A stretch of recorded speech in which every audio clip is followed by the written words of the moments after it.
used to ask me why did I join the Army. And I used to think that was certainly better than the first formulation when I was in college, and when I was the first, I'd say 10 years of my work life, people would say, "Why are you working?" So there's been an evolution. It's an improved position we're in now. And I often think about this in terms of, what did your parents say to you? My father was enormously important in our family, of course, and he spent a lot of time. I can remember when I was in 7th and 8th grade, I spent probably a very tedious amount of time talking about what would I be when I grew up. And I can remember one time he came in home from work, and Daddy, I know what I'm going to be. He said, "What?" I said, "I'm going to be a nurse." And he said, "Why not be a doctor?" And that's a man in the early 60s urging his daughter to do what was at that time very non-traditional position. My sister did become a nurse and has made a lot more contributions to this world than I have. But I think it's really important to talk to daughters about what they're going to be, and talk about it even if there's no particular decision made, even after several conversations, because it's really not so much really about the decision she makes at that moment. It's about the attention and interest you show as she's talking about her dreams, and it just helps her understand more about who she is. I get into the Army, and if you had asked me my first 3 to 5 years, what did I want to do, it wouldn't have been the Army, I would have said. In fact, I didn't even know until I was about in the Army 10 years that this is looking like a pattern. It's looking like I'm going to have this as my career, because you can retire at 20, right? But it was very hard piecing together the parts of your life as a woman in a non-traditional field who wanted to be married and have children, but never wanted to stop working. I never wanted to stop working. I love work. And it was hard to figure out how you piece that together in a reasonable way. I don't think it's so easy for the Army wife, but imagine the woman in uniform. Well, at that time it wasn't such a debate, because women who got pregnant were instantly removed from the Army. You were discharged. Whether your pregnancy ended in some premature way, either naturally or a choice, whether the baby was born, or whatever the outcome, you did not stay in the Army. You were forced to leave. And so that wasn't such a big choice at that time. You could just delay until the policy changed, as it did. The biggest thing in the Army at that time, and kind of continues to the present, is, do we include women in the paths to power? And in the Army it would be the artillery, the armor, or the infantry. Those 3 fields are called the combat arms. And the exclusion of women from the combat arms has been debated in many different directions for 30 or 40 years. The policy has just recently changed in the last year, and although it's not fully operational, women are now admitted to those fields. That is significant, because what it means is the institution no longer can fall back and say, "We don't want women."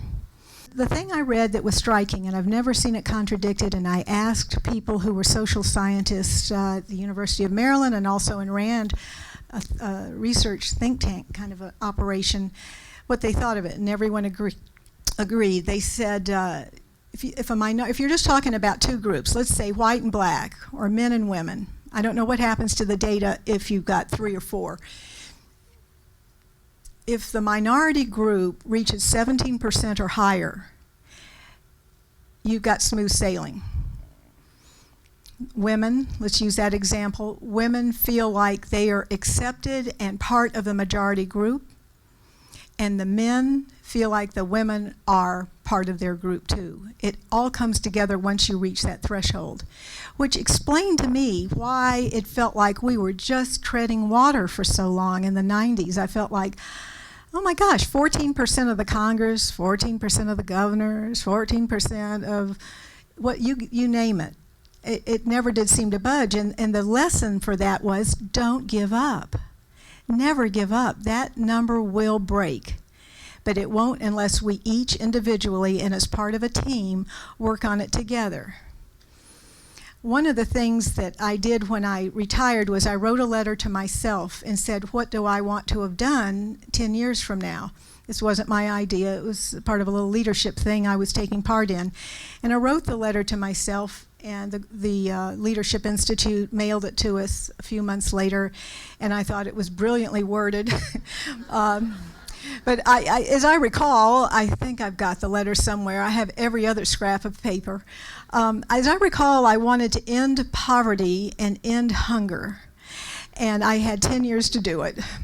So I know, you tell people what you were thinking, you're going to sound like you really are.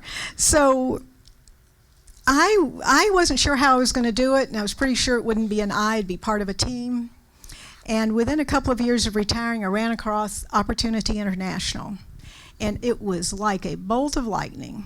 A wonderful organization. The vast majority of their clients are women, something over 90%.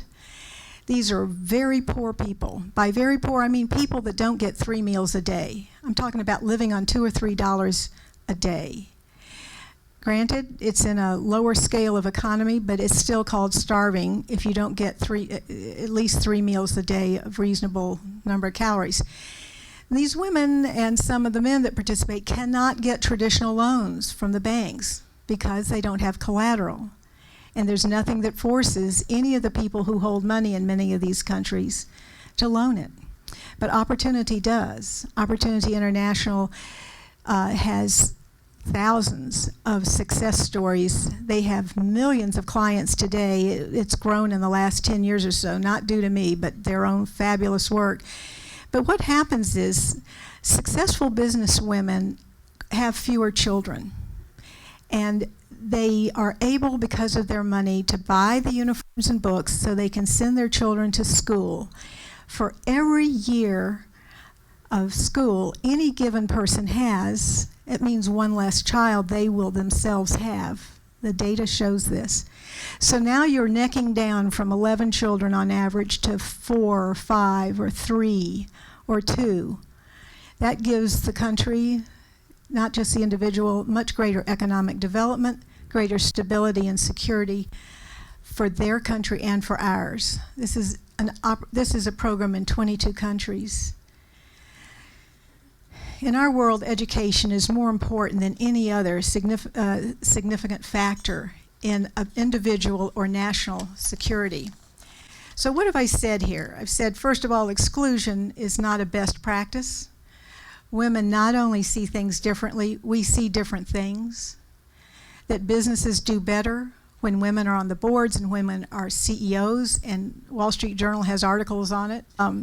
The second thing is that when you hear arguments about excluding any group, whether we're talking about a lesbian, gay, bisexual, transgender, you're looking at an attitude of someone who prefers no change. They're quite comfortable. They don't want anything to change. Exclusion is so permanently built into our culture as well as everyone else's, just different cultures, that we tend to overlook how long-established structures support exclusion. We just don't see it. It's so pervasive.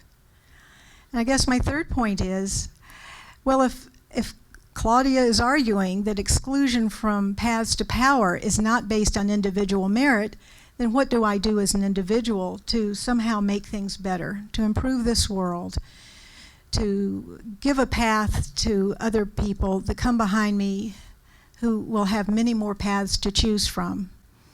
And I have 3 things. 1, become ferocious about your own qualifications. You get your education, you get the job experience, you get avocational experience, you get experience walking someone's dog. You do whatever it takes, but you get a broad base of experience. Secondly, you stick together. Don't be isolated. The power of 2 women, 3, 5, 8 is very, very influential, and whether or not you are surrounded enough by people of like beliefs that you can make your point. And sometimes even if you think no one's listening, believe me, it makes a difference if you express it. And then the third thing is, say it out loud, whatever the it is. If something happens, whether it's good or bad, say it out loud. Name it. Call it what it is. and be heard on that.